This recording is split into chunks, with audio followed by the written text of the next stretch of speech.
یعنی برباد کیا جائے گا۔ اسی طرح میرے عزیزو ہم دیکھتے ہیں کہ حکمت کیا کہتی ہے۔ امثال اگر ہم پہلے باب میں دیکھتے ہیں، امثال پہلا باب اس کا 24 آیت سے لے کے 27 آیت میں ہم پڑھتے ہیں، یہاں پہ کیا لکھا ہے؟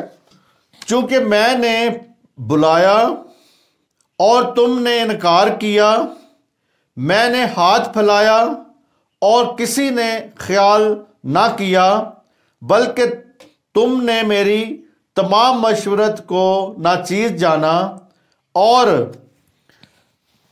جانا، میری ملامت کی، بے قدری کی، اس لیے میں بھی تمہاری مصیبت کے دن ہنسوں گی، اور جب تم پر دہشت چھا جائے گی ٹھٹھا ماروں گی۔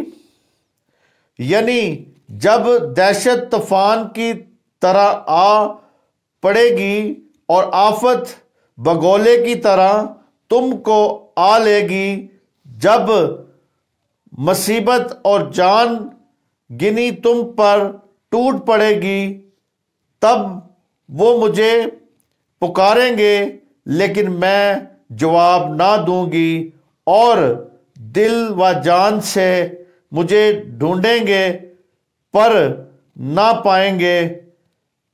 میرے عزیزو، یہ اگر ہم اس پورے حوالے کو پڑھیں، پورے کو دیکھیں، تو حکمت کے بارے میں یہاں پہ بات کر رہے ہیں، اور حکمت یہاں پہ کہتی ہے 27ویں آیت تک ہم نے دیکھا تھا، 24 سے 27 تک کہتا ہے چونکہ میں نے بلایا اور تم نے انکار کیا۔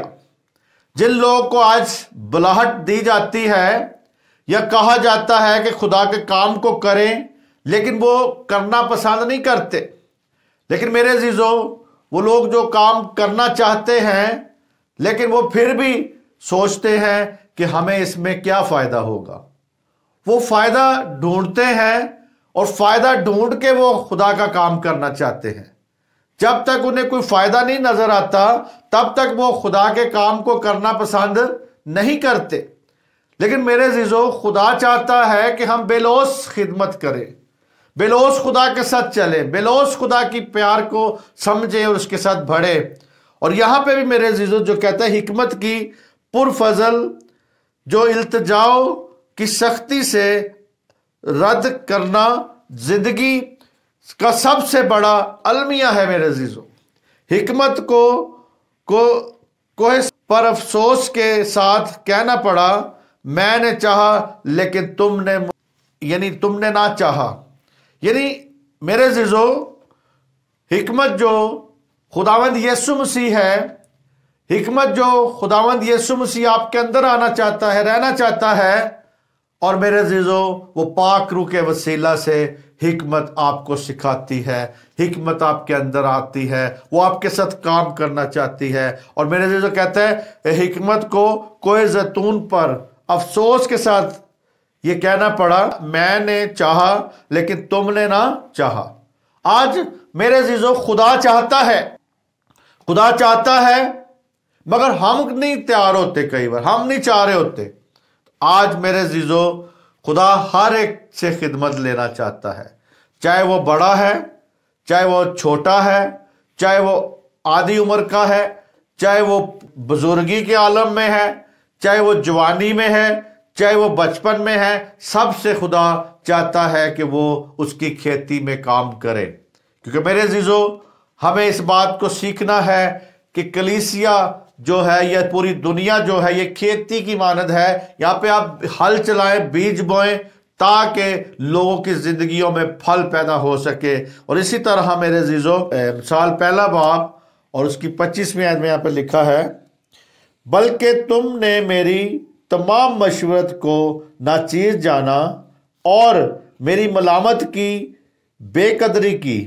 یعنی جو بھی میں نے تمہارے سے مشورت کی ہے، آپ لوگوں نے اس کو کہتا ہے کہ تم نے ناچیز جانا۔ آج بھی جو باتیں سکھائی جاتی ہیں، جو باتیں بتائی جاتی ہیں یا کلام کی باتیں بتائی جاتی ہیں، ان کو لوگ ناچیز جانتے ہیں۔ اگر کوئی ایک حکم بھی بتایا جائے، سکھایا جائے، اسے ناچیز جانتے ہیں۔ اگر اس کی اہمیت رکھیں تو وہ اس کو سنیں، بار بار اس پہ عمل کریں۔ لیکن میرے عزیزو، آج لوگوں کے پاس وقت ہی نہیں ہے، آج لوگ بہت مصروف ہیں۔ اور اسی طرح کہتا ہے کہ میں نے چاہا لیکن تم نے نہ چاہا۔ تو میرے عزیزو، یہی ہے یہاں پہ لکھا ہے۔ مشورت کہتا ہے، مشورت کو ناچیز جانا اور میری ملامت کی بے قدری کی تم لوگوں نے، کوئی قدر نہیں کی۔ تو میرے عزیزو، اس آیت میں حکمت ان لوگوں کے لیے اظہار افسوس کرتی ہے جو اس کی مشورت کی قدر نہیں کرتے اور اس کی تعمیری تنقید کی پرواہ نہیں کرتے۔ جو وہ تنقید کرتا ہے، یہ تنقیدی بات کرتا ہے خدا کا کلام، اس کی بھی پرواہ نہیں کرتے۔ انسان کا انکار کرنا اس لیے نامقبول ہے کہ خدا کے احکام اور جو تنبیہ خدا کی نہیں بلکہ انسان کی بھلائی کے لیے ہوتی ہے۔ اگر خدا احکام دیتا ہے، اگر تنبیہ کرتا ہے تو وہ ہماری بھلائی کے لیے ہے۔ لیکن میرے عزیزو، لوگ نہیں جانتے اس بات کو، لوگ نہیں سمجھنا چاہتے، لوگ اس پہ عمل نہیں کرنا چاہتے۔ اسی طرح میرے عزیزو، باران جو تھا ہاؤس، تو میرے عزیزو اس نے کہانی کے ذریعے بتایا کہ اس کی وضاحت یہ کی تھی کہ ایک چھوٹی لڑکی تھی چڑیا گھر میں، جیسے سفاری پارک ہوتے ہیں، اس کے بیرونی جنگلے میں سے گزر کے اندرونی جو جنگلہ تھا اس کی طرف کو چلتی جا رہی ہے۔ لیکن میرے عزیزو، باہر اس کا جو دادا اس کو سیر کروانے کے لیے لے کے آیا ہوا تھا سفاری پارک میں، اس نے اس کو کہا ہے کہ اس کو حکم دیا، کہا کہ باہر نکل آؤ، باہر آ جاؤ، اندر نہیں جانا۔ لیکن میرے عزیزو، اس نے اپنے دادے کو تنگ کرنے کے لیے اندر کو چلتی جا رہی ہے، یعنی اس کو تنگ کرنے کی غرض سے مزید پیچھے چلتی جا رہی ہے، مزید پیچھے ہونا شروع کر دیا۔ لیکن میرے عزیزو، وہاں پر ہی ایک شیر نے اسے اندر کو کھینچ لیا۔ جب اندر کھینچ لیا تو اسے جان سے مار دیا۔ تو میرے عزیزو، اس اگر کہانی میں دیکھا جائے تو اس کا اخلاقی سبق یہ ہے کہ خدا نے ہماری بھلائی کے لیے احکام اور اصول دیے ہیں۔ دیکھا جائے تو ہماری بھلائی کے لیے جو دیے جاتے ہیں کام اور اصول، اس لیے کہ خدا ہمیں کبھی احکام اس لیے نہیں دیتا کہ وہ من مانی ہم کریں، یا وہ اس لیے دیتا کہ وہ من مانی کرتے ہوئے ہم پر ظلم کرنا چاہتا ہے، یعنی من مانی کر کے وہ ہم پہ ظلم کرنا چاہتا ہے، یا کہ وہ ہمیں لطف اندوز ہونے سے روکتا ہے۔ نہیں میرے عزیزو، ہم کئی بار کہتے ہیں کہ خدا نے تو ہم پہ بہت پابندیاں لگائی ہوئی ہیں، خدا نے تو ہمیں جینے کا حق نہیں دیتا۔ تو میرے عزیزو، آج بھی میرے عزیزو لوگ یہی کہتے ہیں کہ لوسیفر جو ہے وہ بہت لوگوں کو نالج دیتا ہے، لوسیفر لوگوں کے لیے بہت رستے اچھے دیتا ہے، کام کرتا ہے، لیکن لوگ آج لوسیفر کے پیچھے جانا پسند کرتے ہیں، نہ کہ خدا کے پیچھے۔ لوگ میرے عزیزو ڈبل مائنڈڈ ہوئے ہیں، لوگ سمجھتے نہیں ہیں، ان کے پاس رول قدس نہیں ہے۔ رول قدس ہوگا تو پھر پاک روح کے وسیلہ سے وہ بائبل کو سمجھ سکتے ہیں، خدا کی باتوں کو سمجھ سکتے ہیں، ان کی آنکھیں کھلی ہوں گی۔ اور یہاں پہ میرے عزیزو، خدا ہمیں لطف اندوز ہونے سے نہیں روکتا۔ جب خدا کہتا ہے میرے حضور تو غیر معبودوں کو نہ ماننا، میرے عزیزو وہ پہلے حکم میں کہتا ہے کہ میرے حضور تو غیر معبودوں کو نہ ماننا۔ تو یہ حکم اس لیے نہیں دیا گیا کہ خدا اپنی حیثیت اور بالادستی کے لیے کوئی خطرہ محسوس کرتا ہے، شاید اس کو یہ کوئی خطرہ محسوس ہوا ہے، بلکہ اس لیے کہ وہ جانتا ہے کہ اس سے ہمیں تکلیف ہوگی۔ وہ ہماری تکلیف کو دور کرنے کے لیے کہ ہم تکلیف میں نہ پڑ جائے، تو تکلیف ہوگی اگر ہم اس حقیقت کے پشت کار فرما اصول سمجھیں گے۔ تو میرے عزیزو، سمجھ جائیں کہ خدا کیوں تنبیہ کرتا ہے، خدا کیوں سکھاتا ہے؟ خدا کیوں ہمارے ساتھ میرے عزیزو پیار کرتا ہے؟ اور اسی طرح میرے عزیزو آج آپ کو اس بات کو سمجھنے کی ضرورت ہے، سمجھ جائیں کہ خدا کیوں تنبیہ کرتا ہے، کیونکہ میرے عزیزو وہ چاہتا ہے، جو اصول دیتا ہے، جو حکم دیتا ہے، جو باتیں سکھاتا ہے، وہ اس لیے بتاتا ہے کہ ہم بھٹک نہ جائیں، ہم کہیں شیطان کے راستے پہ نہ چلے جائیں۔ کیونکہ میرے عزیزو بار بار تنبیہ پا کر اگر نہیں کوئی پاتا تو میرے عزیزو بائبل کہتی ہے کہ وہ نگان ہلاک کیا جائے گا، سرکشی کرے گا تو خدا اپنا نقصان کرے گا۔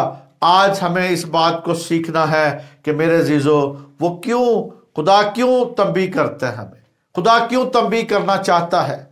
دیکھیں ذرا عبرانیوں 12 باب اس کی 6 آیت میں کیا لکھا ہے، کیونکہ جس سے خداوند محبت رکھتا ہے اسے تنبیہ بھی کرتا ہے، اور جس کو بیٹا بنا لیتا ہے اس کو کوڑے بھی لگاتا ہے۔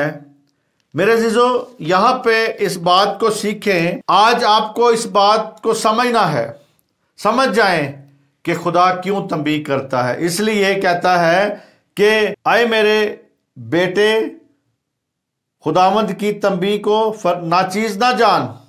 یعنی یہاں پہ بھی میرے عزیزو اگر 6 آیت میں وہ کہتا ہے کہ کیونکہ جس سے خدا محبت رکھتا ہے اسے کیا کرتا ہے جی؟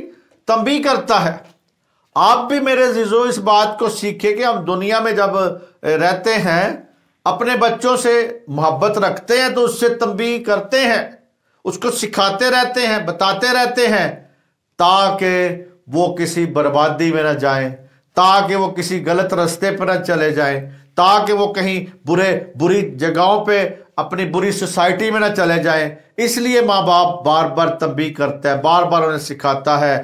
اسی طرح خدا بھی ہم سے جب پیار کرتا ہے ہمیں تنبیہ کرتا ہے، اور پھر کہتا ہے کہ میرے عزیزو یا 12ویں باب میں جو ہم نے پڑھا 6 آیت میں کہتا ہے کہ جب ہم تنبیہ کے بارے میں پڑھتے ہیں کہ غالبا ہمارا خیال گوشمال کی طرف جاتا ہے، لیکن یہاں اس کا مطلب بچے کی تربیت کرنا یا تعلیم دینا، اس میں ہدایت، نظم و ضبط، اصلاح، خبردار کرنا شامل ہے۔ میرے عزیزو ہم بچوں کو اکثر تعلیم بھی دیتے ہیں، ہدایت بھی دیتے ہیں، نظم و ضبط بھی ہم ان پر رکھتے ہیں، اور اصلاح دار کرتے ہیں، اس میں یہ ساری باتیں شامل ہیں۔ ان سب کا مقصد یہ ہے کہ مسیح خوبیاں پیدا کرنا اور برائی کو نکالنا ہے، تاکہ بار بار سکھایا جائے۔ خدا ہمیں بار بار تنبیہ کرتا ہے تاکہ ہم میں سے برائی اور کو نکال سکے، اور میرے عزیزو کہتا ہے بلکہ دکھوں کے ذریعہ تربیت دیتا ہے، دکھوں کے ذریعے میرے عزیزو تربیت کرتا ہے۔ اور میرے عزیزو دکھوں، آج ہم چھوٹا سا بھی کوئی ہمارے پر دکھ آ جائے، تکلیف آ جائے تو ہم سمجھتے بڑی ہمارے ساتھ زیادتی ہو گئی ہے، لیکن میرے عزیزو سلیمان نبی بھی امثال میں کہتا ہے کہ بڑی صفائی سے بیان کرتا ہے، اور میرے عزیزو جو امثال کی کتاب ہے وہ یہی بات سکھاتی ہے، بچوں کے بارے میں، بڑوں کے بارے میں، ہر انسان کے بارے میں وہاں پہ تعلیم دی جاتی، سکھایا جاتا ہے تاکہ کوئی ہلاک نہ ہو جائے۔ اور اسی طرح کہ خدا کی تادیب اس کی محبت کا ثبوت ہے میرے عزیزو، اور اس کا کوئی بھی بیٹا اس سے بچ نہیں سکتا۔ اگر آپ کہتے ہیں کہ خدا باپ، کیونکہ ہم جب دعا کرتے ہیں تو دعائے ربانی تو سارے کہتے ہیں آئے ہمارے باپ، تو میرے عزیزو کوئی بھی بیٹا جو ہے اس سے بچ نہیں سکتا، اس کی تنبیہ سے بچ نہیں سکتا، کو سکھائے گا، وہ بتائے گا تاکہ آپ ہلاک نہ ہو جائیں۔ ہم دیکھتے پہلا پطرس 5واں باب اور اس کی 8ویں آیت میں کیا لکھا ہے، تم ہوشیار اور بیدار رہو، تمہارا مخالف ابلیس گرجنے والے شیر ببر کی طرح ڈھونڈتا پھرتا ہے کہ کس کو پھاڑ کھائے۔ میرے عزیزو یہاں پہ پطرس رسول بھی ہمیں اس بات کو بتا رہا ہے، سکھا رہا ہے۔ وہ کہتا ہے کہ تم ہوشیار اور بیدار رہو، ہوشیار اور بیدار ہو جاؤ۔ اگرچہ ہمیں فکر نہیں کرنی چاہیے، کسی بات کی ہمیں فکر بھی نہیں کرنی چاہیے، لیکن کہتا ہے کہ تو بھی ہم بیدار اور ہوشیار رہیں، ہر وقت ہوشیار ہو جائیں، کیونکہ میرے عزیزو ہمارا ایک طاقتور اور مخالف ابلیس جو ہے، یہاں پہ کیا کہتا ہے؟ ہوشیار رہو اور بیدار رہو۔ بیدار رہنے کا مطلب ہے کہ ہم سنجیدہ ذہن ہوں اور شیطان کے مکر و فریب کے بارے میں ہوشیاری سے، ہوش مندی سے کہتا ہے۔ میں کہتا ہوں کہ ایک شخص جو دنیا کی فطرت یا کردار کو نہیں پہچانتا اور جو ہمارے مخالف یعنی شیطان کے مقصد کا ہیلوں کے بارے میں سمجھ نہیں رکھتا، وہ زندہ دلی یا غیر سنجیدہ طریقے سے زندگی بسر کر سکتا ہے۔ جو زندگی کو مسیح کی آنکھوں سے دیکھتا ہے، اس کا رویہ قطعی نیا ہونا چاہیے اور اس کے نئے مقصد کو سنجیدگی سے ظاہر ہونا چاہیے۔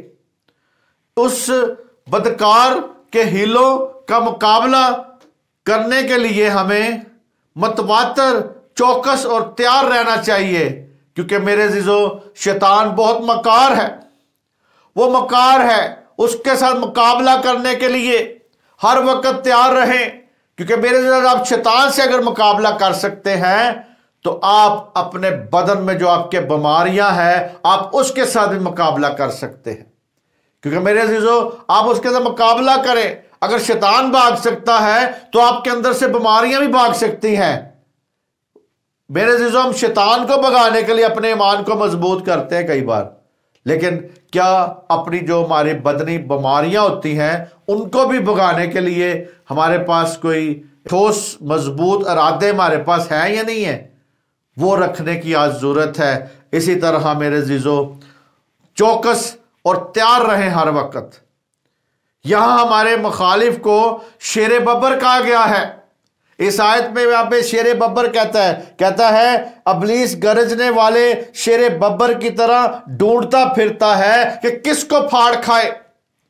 اور میرے عزیزو یہاں پہ جو مخالف ہے شیر ببر کی طرح جو ڈھونڈتا پھرتا ہے کہ کس کو پھاڑ کھائے، اور میرے عزیزو ابلیس جو ہے مختلف روپ دھار سکتا ہے، مختلف روپ دھار کے آ جاتا ہے، مختلف روپ دھار کے آپ کے پاس آئے گا، یعنی وقتاً وہ سانپ کی طرح بھی آ سکتا ہے، اور تاکہ لوگوں کو اخلاقی بدکاری کی طرف راغب کر سکے۔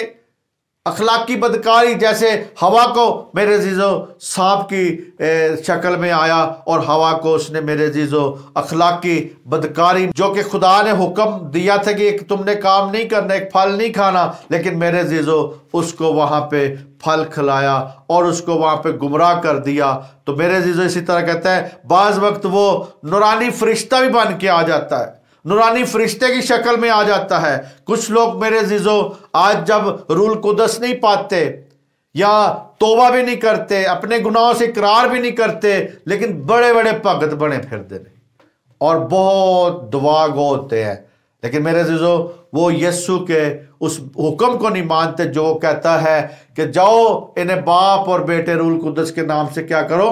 بپتسمہ دو۔ ان لوگوں کو بھی جو خدا کی طرف آتے ہیں، کیونکہ میرے عزیزو آج ہم جب مسیح یسوع میں آتے ہیں تو ہمارا آنے کا جو مقصد ہے وہ سب سے پہلے بپتسمہ یعنی توبہ اور بپتسمہ اور ہونا چاہیے، تاکہ ہم توبہ کے مطابق پھل لا سکیں، اور اس کے بعد روح القدس ہمیں انعام میں ملتا ہے۔ اور میرے عزیزو آج جب تک انعام نہیں ہوگا آپ کے پاس سمجھ بھی نہیں آ سکتی جسمانی، اور یہاں پہ نورانی فرشتہ وہ بن جاتا ہے اور وہ لوگوں کو روحانی عالم میں دھوکہ دینے کی کوشش کرتا ہے۔ روحانی عالموں میں آپ دعا کر رہے ہوں گے تو آپ کو دھوکہ دینے کی کوشش کرے گا میرے عزیزو۔ یہاں وہ گرجنے والے شیر ببر کی مانند ہے اور خدا کے لوگوں کو عزیز رسانی کی ذریعے خوف زدہ کرتا ہے میرے عزیزو۔ آج بھی ہماری مسیح قوم جو ہے وہ عرض رسانی اٹھا رہی ہے، عرض رسانی اس پر ہو رہی ہے، لیکن میں دعا کرتا ہوں کہ خدا ان کے اس دکھ کو ختم کرے، اس دکھ میں سے ان کو نکالے، اس دکھ میں سے لوگوں کو نکالے، اور جو قانون ہے جس کی وجہ سے ان پر جبر کیا جاتا ہے، اور جبر مذہب چینج کرایا جاتا ہے، جبر ان کو دوسرے جگہوں پہ کیا جاتا ہے، جبری ان کے ساتھ اس سارا کچھ کیا جاتا ہے، تو اس سارے قانون کو خدا بدلے اور مسیح قوم کو سرخ رو کر سکے۔ اور میرے عزیزو، اسی طرح آج عرض رسانی کی وجہ سے بھی خوف زدہ کرتا ہے، کیونکہ وہ شیر ببر کی طرح بنتا ہے نا، داڑتا پھرتا ہے، وہی دھاڑ جو ہے وہ غیر قوموں میں سے نکلتی ہے، جب وہ دھاڑتے ہیں، جب وہ ہم پر تہمتیں لگاتے ہیں، جب وہ ہم پر آ کے اپنا روب جماتے ہیں، تو وہ ابلیس ان کے ذریعہ سے لوگوں کو دبانے کی کوشش کرتا ہے، عرض رسانی دیتا ہے، خوف زدہ کرتا ہے۔ لیکن میرے عزیزو، آپ خدا کے ساتھ رہیں، اس کے ساتھ قائم ہو جائیں۔ اور یہاں پہ وہ کہتا ہے کہ وہ اس بات کو دیکھتا ہے کہ ہمیں ہوشیار اور بیدار رہنے کی ضرورت ہے، کیونکہ ہمارا مخالف جو ہے ابلیس شیر ببر کی طرح دھاڑتا پھرتا ہے، کسے پھاڑ کھائے۔ اور میرے عزیزو، جب تک آپ مضبوط نہیں ہوں گے آپ کو پھاڑنے کی کوشش کرے گا۔ ہم دیکھتے ہیں عیسائیہ 30 باب اور اس کی 14 اور 18 آیت میں کیا لکھا ہے۔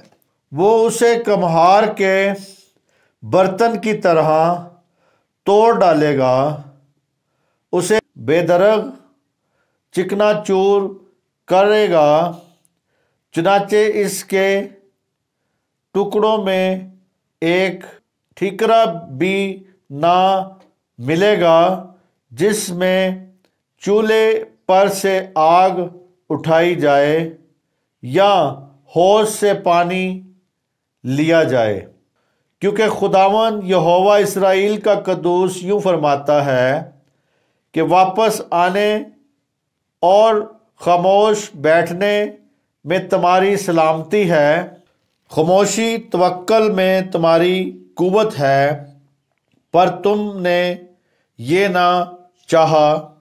ہم تیز رفتار جانوروں پر سوار ہوں گے، پس تمہارا پیچھا کرنے والے تیز رفتار ہوں گے، ایک کی جھڑکی سے 1000 بھاگیں گے، 5 کی جھڑکی سے تم ایسا بھاگو گے کہ تم اس علامت کی مانند جو پہاڑ کی چوٹی پر اور اس نشان کی مانند جو کوہ پر کیا گیا رہ جاؤ گے۔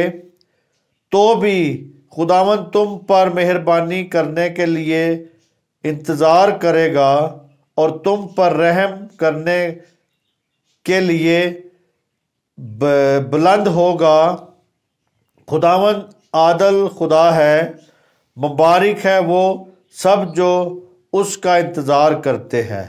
خدا کے پاک کلام کے پڑھے سنے جانے پر خداوند کی برکت ہو۔ میرے عزیزو، یہاں پہ خدا ایک بات کرتا ہے کہ وہ اسے کمہار کے برتن کی طرح توڑ ڈالے گا۔ یہاں پہ وہ توڑنے کا ذکر کرتا ہے کہ توڑ ڈالے گا، لیکن میرے عزیزو کہتا ہے کہ اتنا توڑے گا کہ وہ کوئی ٹھیکری نہیں بچے گی جس سے چولہے سے آگ نکالی جائے یا حوض سے پانی لیا جائے۔ تو میرے عزیزو، یہاں پہ وہ کہتا ہے کیونکہ خداوند جو ہے یہوہ اسرائیل کا قدوس یوں فرماتا ہے کہ خاموش بیٹھنے میں تمہاری سلامتی ہے۔ تو میرے عزیزو، یہاں پہ کہتا ہے کہ یہ بات یاد رہے کہ مصر کے ساتھ معاہدہ تھا، اس معاہدے میں اس قسم کے سارے غلط اتحاد، معاہدے اور بھروسے خدا کی شریعت کے خلاف شرمناک بغاوت تھی۔ انہوں نے خدا کی شریعت کے خلاف بغاوت کی۔ یہ شریعت نبیوں کی معرفت دی گئی تھی۔ یہودا جائے گا کہ مصر ایک پھٹی ہوئی دیوار جیسی ہے، چونکہ گرنا چاہتی ہے۔ یہ ہے کہ یہ اونچی ابھری